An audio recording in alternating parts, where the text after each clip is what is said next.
everyone. Welcome to Introducing BirdWise. I'm Catherine Welch from the lab's Bird Academy. We're so excited that you're here with us today.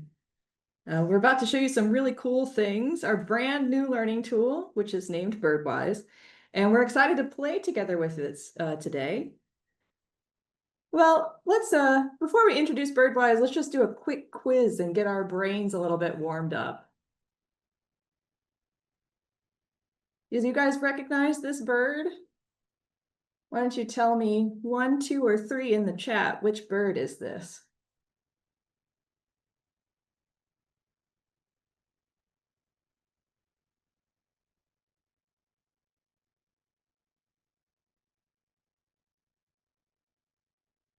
You may notice me pausing from time to time. It's to allow the chat to kind of catch up a bit.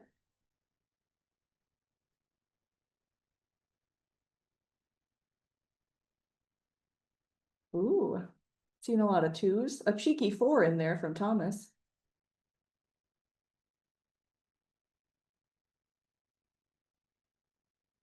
All right.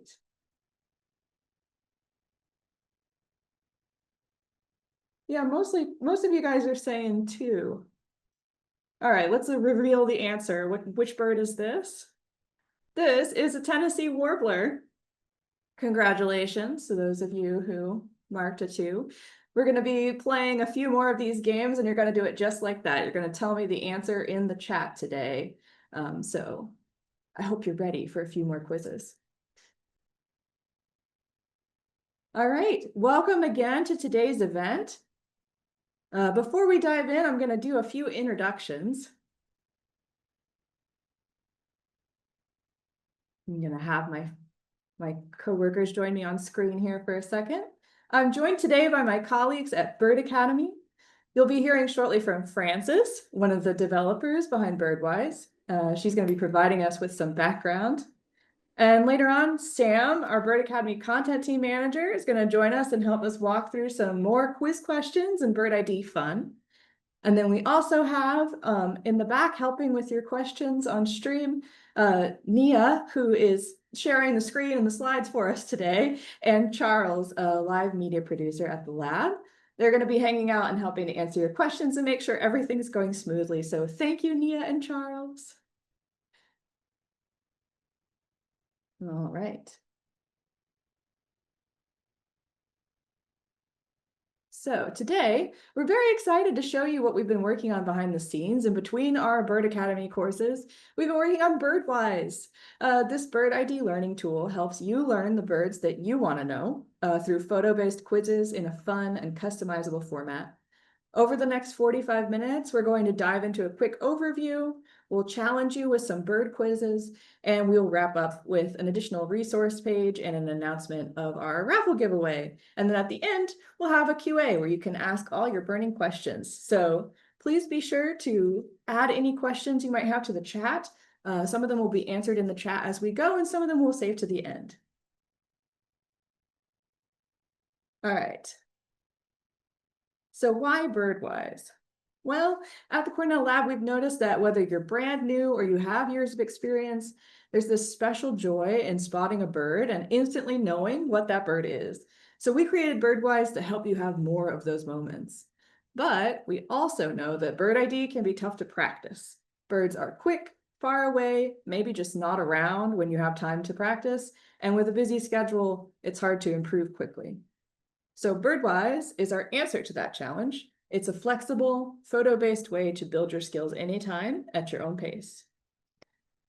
What makes BirdWise stand out? Well, first, it's fully customizable. You can choose to study birds by region, habitat, or even by family, whatever it is that fits your goals. The quiz adapts as you go. So the more you improve, the more challenging it becomes, and that helps you keep growing. You'll also be able to track your progress, things like your learning streak, which birds you've mastered, and which ones might still need a little bit more work. And because it pulls from the Cornell Lab's very own Macaulay library, you're not just seeing one perfect image of that bird. You're also going to be practicing with real-world variation from different angles, lighting, and plumages contributed by birders. So you can jump in and try it at any time for free, or subscribe to unlock the full experience with over 640 birds from across the US and Canada. So that's a little bit of a sense of what BirdWise is, but let's hear a little bit more from Francis about how this tool came to be. Francis has been working on BirdWise behind the scenes for, I want to say 2 years now, Francis. Why don't you tell us about this project? Well, thank you so much, Kat. I'm really excited to be here today. And I'm going to start by repeating what probably everyone is going to say today, which is that we are so thrilled to have this platform now available. I'm a member of our small development team, and we've been working hard on BirdWise for about a couple of years now. We're excited to have it see the light of day and for people to start using and enjoying it. And we really appreciate all of you for being here today to help us celebrate. And a special thanks to any of you who pitched in with beta testing along the way. So what I want to do today is give everyone here a little overview of where we're coming from with the platform and where we're heading. If there's anyone in the audience who has taken one of our Bird Academy ID courses before, which hopefully that's a lot of you, you may be familiar with our Snap ID closing tool and even recognize it in BirdWise.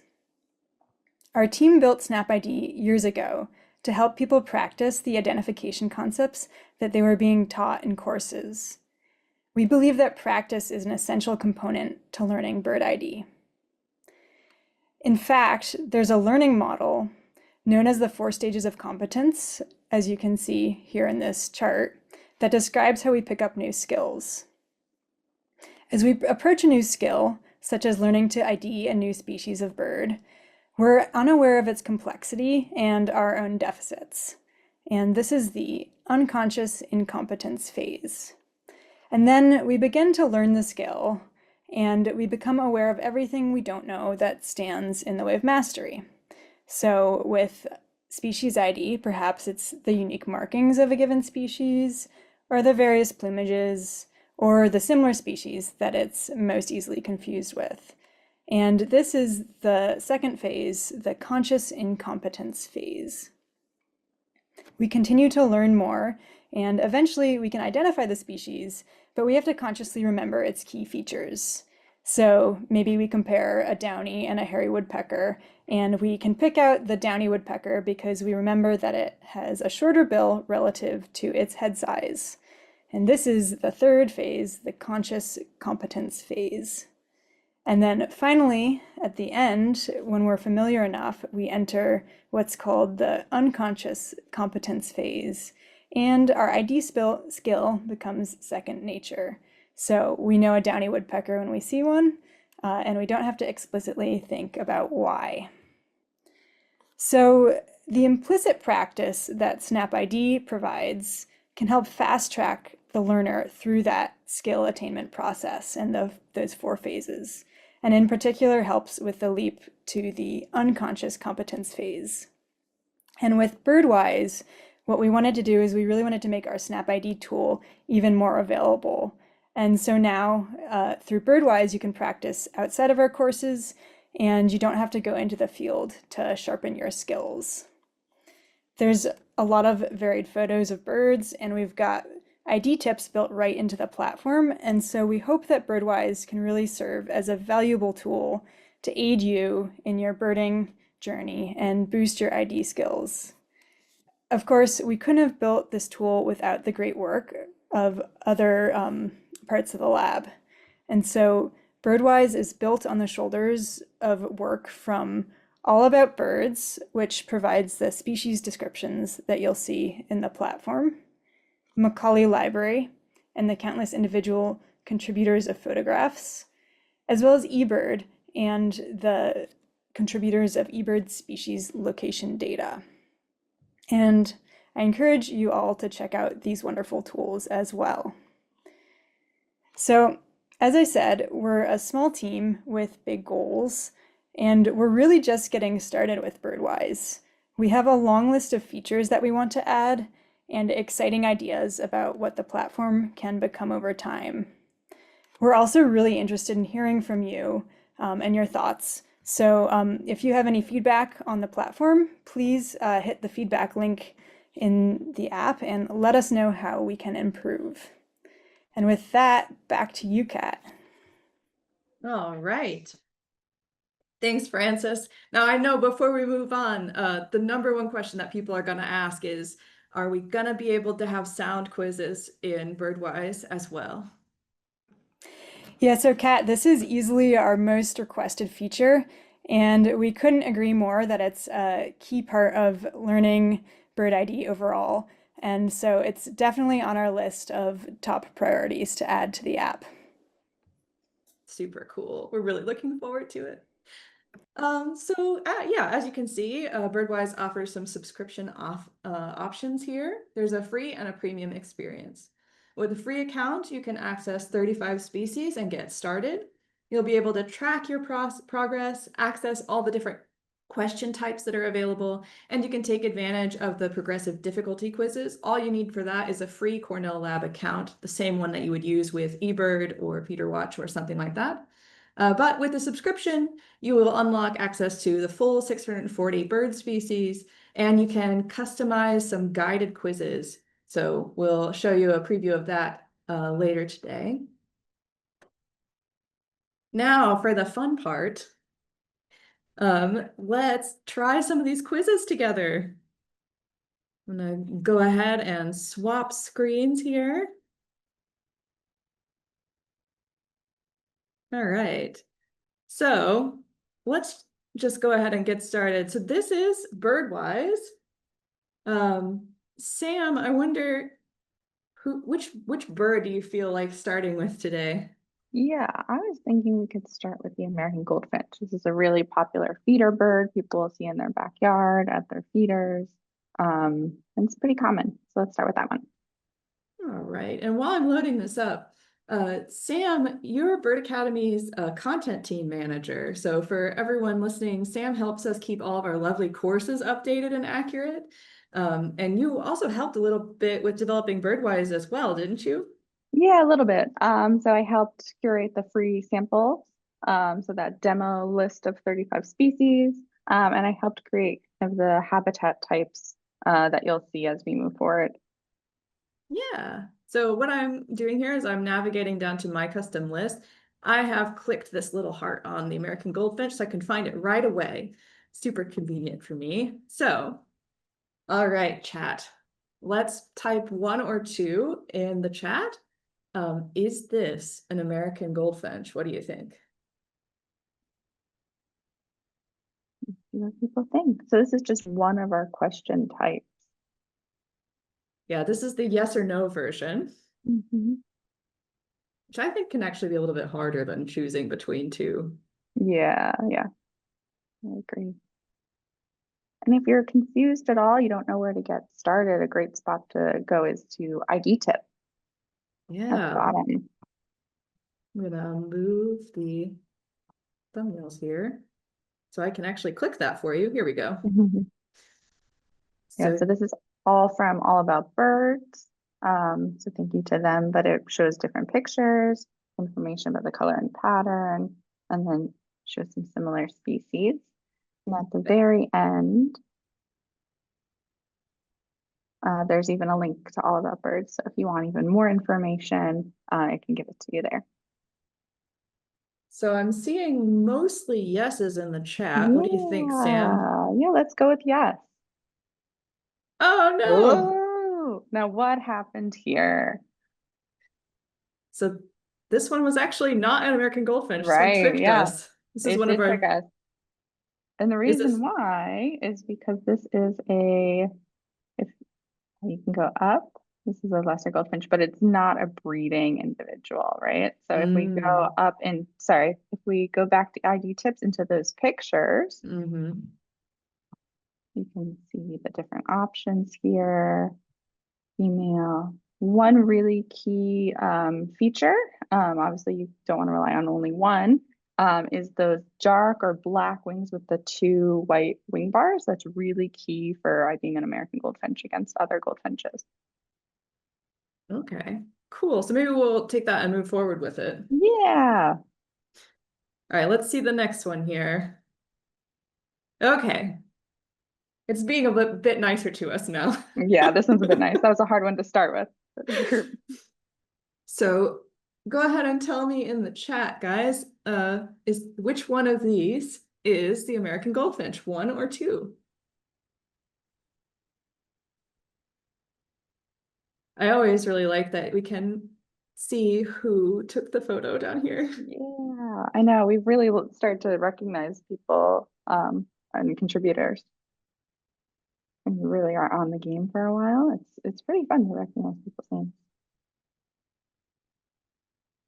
All right, so now we're seeing a lot of ones again. We're seeing a lot of ones. What do you think, Sam? I think they're right. Let's click it.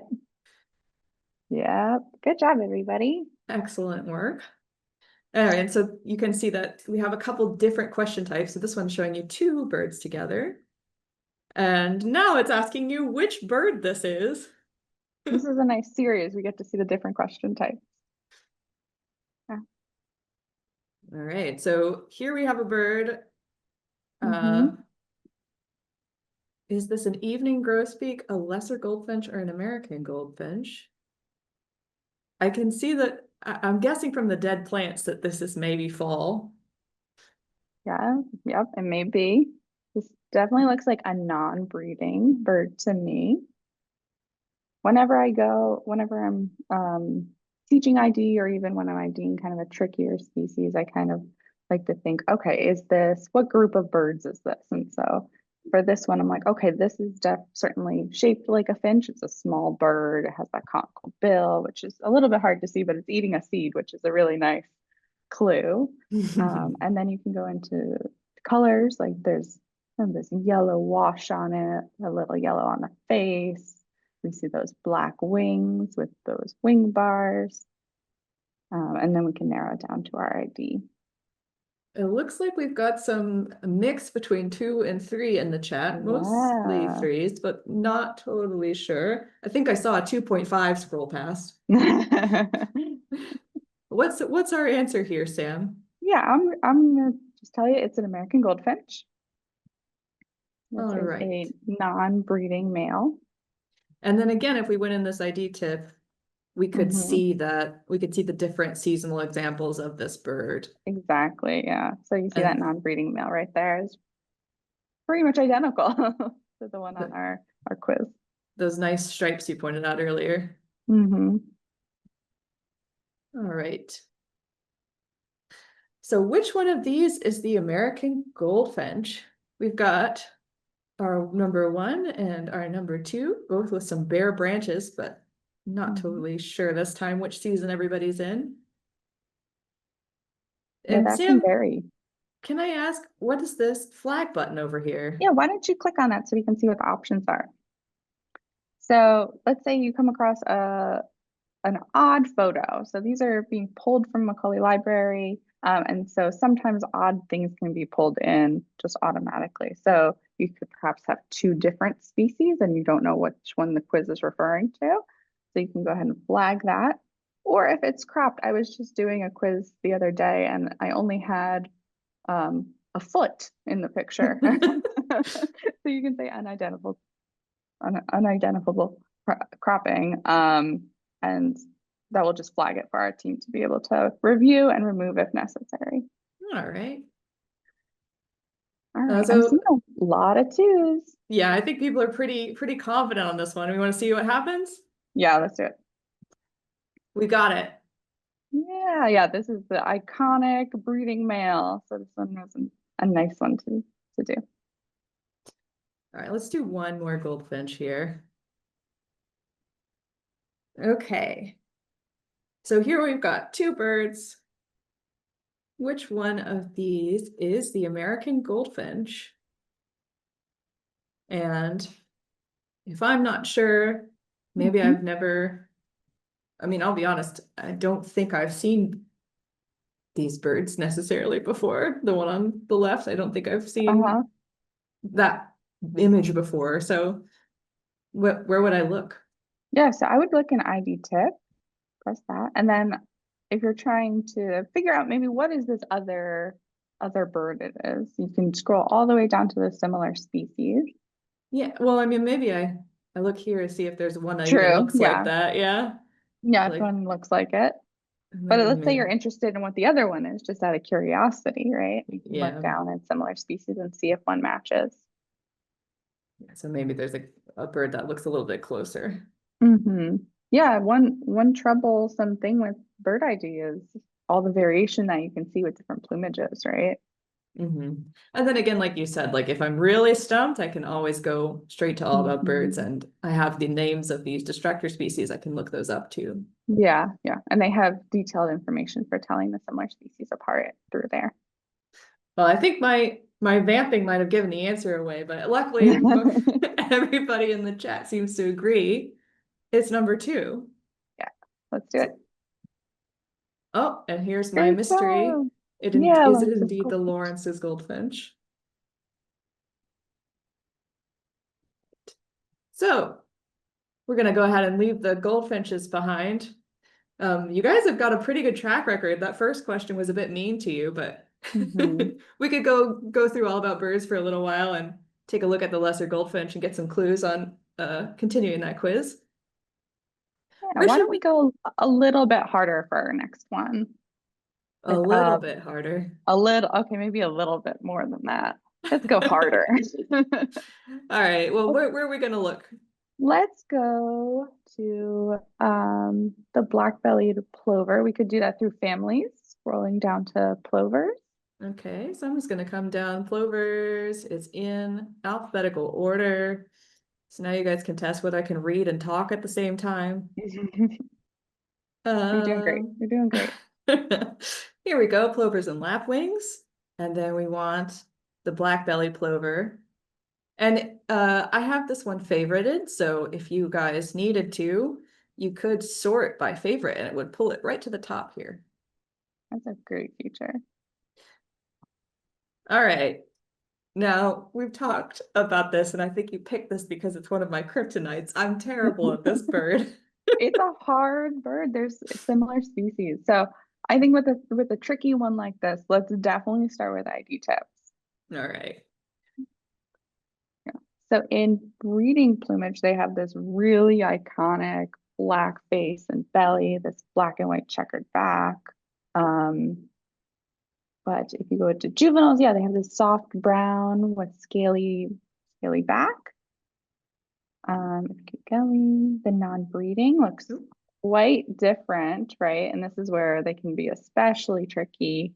They have what I like to call this like honkin' bill for our plover, especially and plovers already have kind of larger bills compared to other shorebirds like sandpipers. And then you have that kind of brown back and white belly. And this is all listed here. I'm not saying anything that's not in this ID tip. Yeah, down here Um, below. right, and you can see the similar species down below, which will be really key for this comparison. You see the American golden plover and the Pacific golden plover. And they do look quite similar, especially in non-breeding. But if you are lucky to see the little flecks of gold in their back, that's a really nice clue.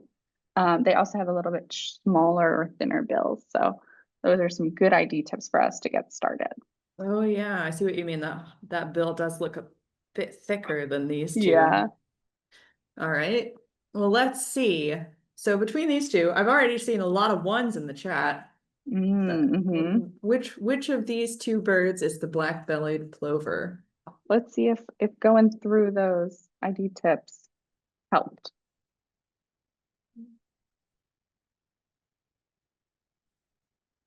Yeah, I think we're still seeing a lot of oneness. So let's We click are. it. Let's try it.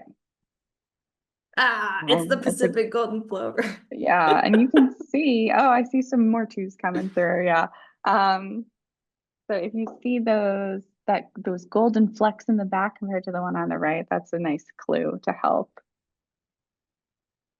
Yeah. Okay. Yeah. See, I told you guys this one's hard. It's my This kryptonite. is a tricky one. I really ramped up the level. So is this guy a black-bellied plover? Or gal, I suppose. I'm trying to figure out, is that a honkin' bill or not? Yeah. So there's also other little clues with the black-bellied plover, especially non-breeding. So the golden plovers have a really distinct white eyebrow. And then they also have a little bit more dingy on the belly and chest. And that's something that with the distractor species, you don't necessarily see that right here, but if you went to All About Birds and looked at the distractor species, you could Exactly. learn that. Exactly. All right, so I see a lot of ones. I do too. Let's trust the group. Excellent Good work. You've job. already been learning Yeah. faster than me.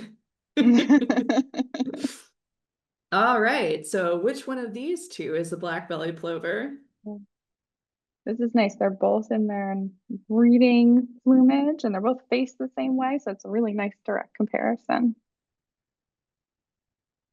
Great comparison. Right. Yep. Where would you see a black-bellied plover, Sam? Ooh, that's a good question. So you can see them. Are you thinking like habitat or are you thinking where in the US and Canada? Yeah, like what region would it be about?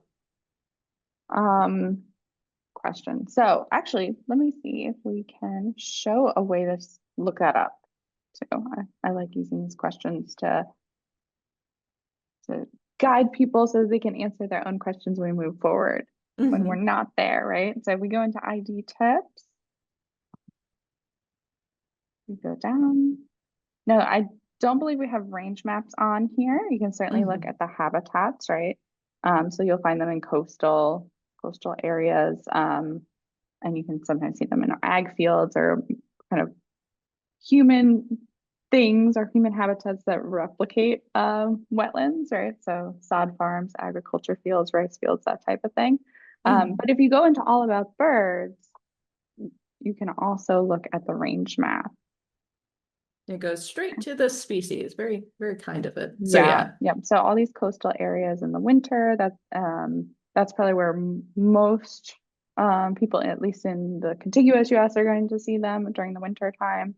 And then they're breeding up in the tundra, so you can see them in between. But if you scroll up, I think we can hit. Oh, sorry. You want to see the even look at the sightings map, so you can see that they get kind of all over the place occasionally. Yeah, you can definitely see them every once in a while.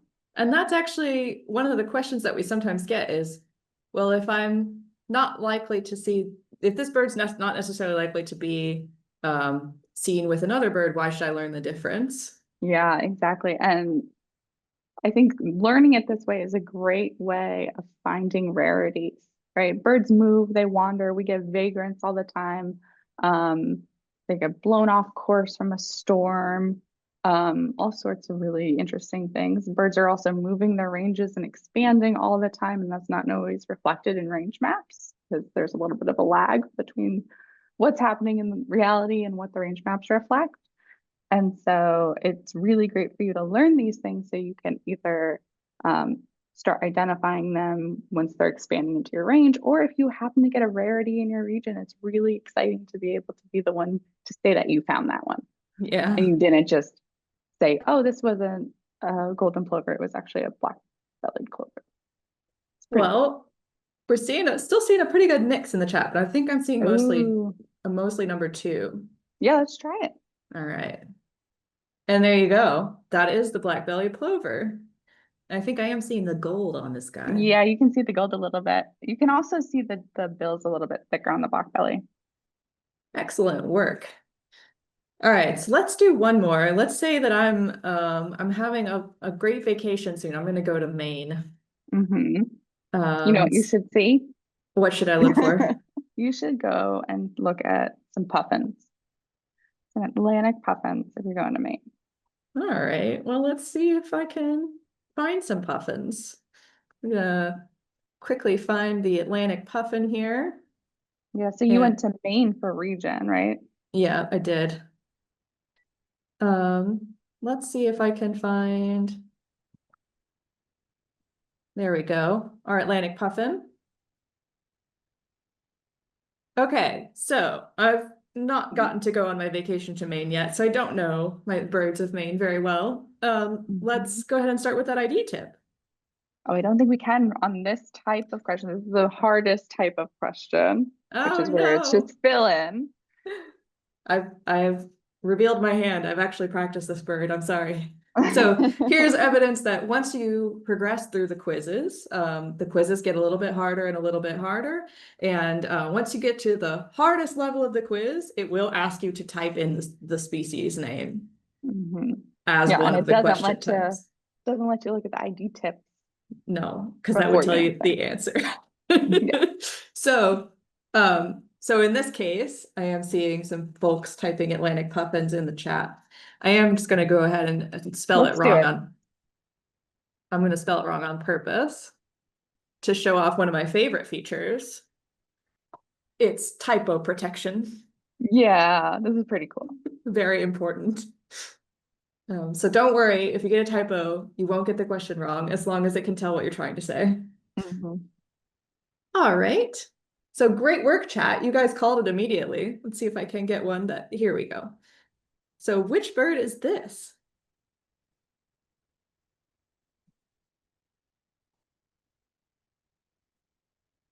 Yeah, so there's three options of puffins: horned puffin, tufted puffin, and Atlantic puffin. We can't look at the ID tips on this, but I can give a little bit of a clue. So the Atlantic puffin and the horned puffin both have these kind of white circular marks on the face. I call it like a white moon face. Whereas the tufted puffin has kind of a white mask and tufts on the back. I do like that you can see so clearly this guy. He seems like he's kind of far away, but you can still see pretty well. Yeah. All right, so we've got a decent number of twos in the chat. Let's do it. It looks like you're right. That is the tufted puffin. All All Let's go right. into ID tips before we lose them, though. Yeah, let's look at these. Yeah. So notice that it brought up the tufted puffin instead of the Atlantic puffin too, with these harder Right. ones. The harder questions, it can show you the ID tips for the distractor species in addition to the bird you originally practiced. Yeah. Yeah, and you can see how the Atlantic puffin, horned puffin both have those white bellies, those white moon faces, as I call it. But the horned Where, puffin has this yellow stripe. yeah, they don't have any gray or black on the bill, so that's pretty key. I also just learned that little red or black mark above their eye. The horned puffin is more distinct and looks more like a horn. That's where their name comes from, I think. Oh, that's cool. Yeah. All right. Well, we're actually out of time for quizzes for the day. So I hope you guys enjoyed this quick demonstration. We're gonna quickly switch screens here again.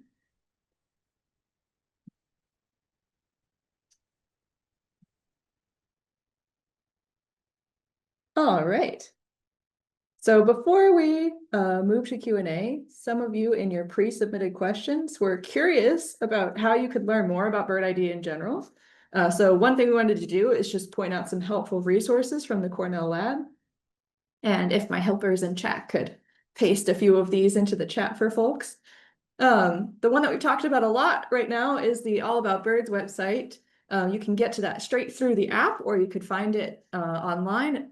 And this webpage is one of the backbones of the BirdWise platform. It's only because we work at such a great place that we were able to build this bird ID learning tool that you can trust. So you can explore birds that you're working on at All About Birds. You can see their range maps like we showed you. And it's a great place to just learn more about birds in general. If you'd like to get more of an in-depth look at ID, it's dedicated, you could come on over to Bird Academy and take one of our courses. We have ID courses in addition to other types of fun courses, skill building and bird appreciation courses. Our last course that we just released was gull identification, which It was our biggest course we've ever done, so I highly recommend it to you if you're interested in gulls at all. If you'd like to figure out which birds are going to be where, eBird is a really great place to explore. If you head over to ebird.org and check out their explore function, you can also check out their hotspot function to see where people are seeing birds near you and what birds they're seeing. That might be a great way to, after you've learned a bird, figure out how you can go find it. And then if you are out and about and interested in identifying the birds as they appear, Merlin Bird ID is the fantastic app to allow you to do that.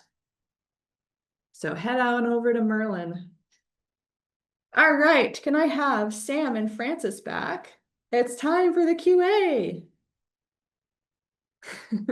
We'll take questions that came in through YouTube and also the ones that you guys sent when you registered. We're going to do our best to answer as many as possible as we can here in the last few minutes. So Francis, one of the first things that people are wondering is, are we going to be able to expand the number of species or the regions that BirdWise goes to? Yeah, that's a great question. And it's one that we've heard a lot. We would love to expand to more regions, and it's definitely a goal of ours. It depends a little bit on the amount of high quality data that we can get for these new regions that we would want to add to the platform. And so right now the app is focused on Canada and the continental US, but regional expansion is on our radar and we're hoping to get to it. So thanks, Kat. Yeah, of course. One of the questions that you guys have submitted a few times in the YouTube chat is, how much is it? It's really funny that we forgot to put that on our subscription screen, but yeah, so if there's a free version, which is those 35 species that you can access for free. There is two different subscription types depending on your taste. Both of them get full access to all 640 species. One is billed monthly and the other is billed yearly. That's the only difference. So the monthly version is $5.99 a month, and the yearly version is $59.88 a year. So the reason for the silly price is because that makes it $4.99 a month. All right. So back to my pre-submitted questions. Sam, what's the first thing I should look for when I see a brand new to me bird? Is there like something in particular or like a checklist I could go down? Yeah, I feel like the best thing to do is you often see a bird for not very long, right? So when I'm out in the field or I'm helping people learn birds, it's best to kind of take a stock of all the different ID traits that you can. Just focus on one bird. Don't worry about, trying to ID every bird in front of you. Just focus on that one. You can also then compare it to the other birds around it if there are any, in terms of size and shape, right? Is it smaller than a crow, larger than a crow, things like that. These are all kind of tips from Kevin McGowan, our Bird Academy instructor extraordinaire. It's good to take stock of shape, size, things like if it has a long bill like this, will it behind me? It has long legs. Any coloring. Is it a bright yellow like the yellow warbler? Is it brown and mottled? Is it scaly? Things like that. Or if it has any distinct markings, like those white wing bars on the black wings, those are really great. So I usually kind of go down a checklist, but don't get overwhelmed. You can always look in a guidebook and really sit with that information. Just try and take stock when you're out in the field. I have a question from YouTube for you, Francis. So if I'm progressing in the quizzes, is there a way I can go back to beginner if I think it's gotten too hard? That's a really good question. So we don't currently have a way to go back to beginner. We do cycle through all the question types, so even at the highest levels, you'll still get some of those easier question types. But that's a really interesting idea to add. People want to start over on their journey, and I think that could be a great idea to consider for us in the future. Yeah, keep giving us those suggestions, and they can use it in the platform itself. There's a button called feedback. Is that right? So if you have an idea like Yes. that, yeah. Yeah, we have a feedback link in the app, and we would love for people to use it as much as possible because, it's really built off of people's feedback, and that's how we make it better. So, Excellent. So Sam, another question for you. Is BirdWise going to help me with goals? I love this question, especially because we just came out with our Go ID course. It certainly can be really helpful. I remember when we were doing the course and we still had the beta version, I was playing along. And it can help tremendously. I'd obviously like to shamelessly plug the Gull ID course as a great resource as well. So lots of different resources we can help with the difficult goals. All right. Let's get one more from YouTube over here. Francis, so the free version has 35 birds. Is that only just one region of the country, or what are those guys? yeah, so we actually had, I think it was Sam, right, who helped us curate a set of free birds. And we wanted to kind of represent a lot of different things with those birds. We wanted to represent different habitats, different difficulties, and then just kind of pull in some iconic birds as well. So I believe we've just got like a mix in there to kind of pique everybody's interest, depending on what you're looking for. And I think related to that, Sam, how did you decide which species were the difficult ones? We did have some people ask if we used AI at all to Yeah, figure out. no, we did not use AI for this. This was a cross lab endeavor. So we touched on this a little bit in that the questions become more difficult as you progress. Part of that is those pairings between species of which ones are harder. So comparing a northern cardinal against a scarlet tanager is going to be a lot easier than a lesser versus greater yellow legs, right? And so we pooled resources from across the lab of asking people to generously help us categorize all those difficulty levels. And it was a huge team effort. We have to shout out to everyone who helped here at the lab. So this was curated by people and scientists in the lab. We're really excited to also expand that and adapt it based off of the user data as well to help maybe shift those if they're a little too hard or maybe too easy. Yeah, I think how many we had a list of maybe Oh, I 15 don't. helpers. It's like Yeah, it was a a lot of lot. people. It was a lot of work. I'm so grateful. All right. Well, that's all the questions that we have time for today. Thank you everyone for joining us.